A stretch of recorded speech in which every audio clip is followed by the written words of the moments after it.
At syempre, kapag napatawad mo na, pwede na ulit maglabing-labing.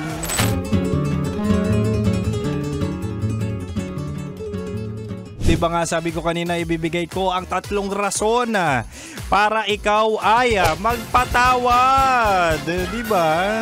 Sabi ko kanina, forgiveness is a must kasi it keeps the communication open.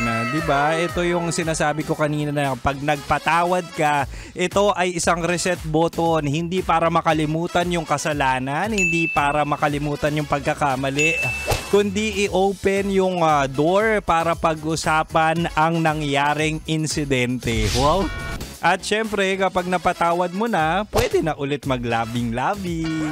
At ang pangalawa naman, sabi ko kanina, forgiveness is a must because it strengthens emotional connection ng relasyon. Diba? Kasi ang pagpapatawad ay pagpili sa relasyon over your pride. So kapag pinili mo or binigyan mo ng chance yung taong deserving ng pagpapatawad mo, definitely you really treasure your journey with that certain person or dun sa partner mo.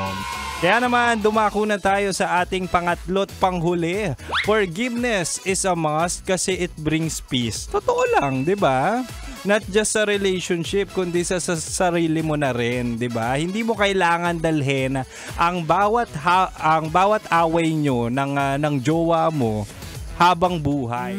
Sarap manood ng radyo, no? Ginawa mo na talagang bisyo ang panonood sa amin, no? Umabot ka na rito eh. Huy! Kaya kung gusto mong tuloy-tuloy pa ang tawanan, Iyakan at kiligan, aba, i-like mo na ang video na ito. At mag-comment ka na rin, kabisyo, Hit mo na rin ang notification bell. para updated ka sa mga kaganapan namin dito sa Love Radio. kailangan pa bang i-memorize yan? Basic.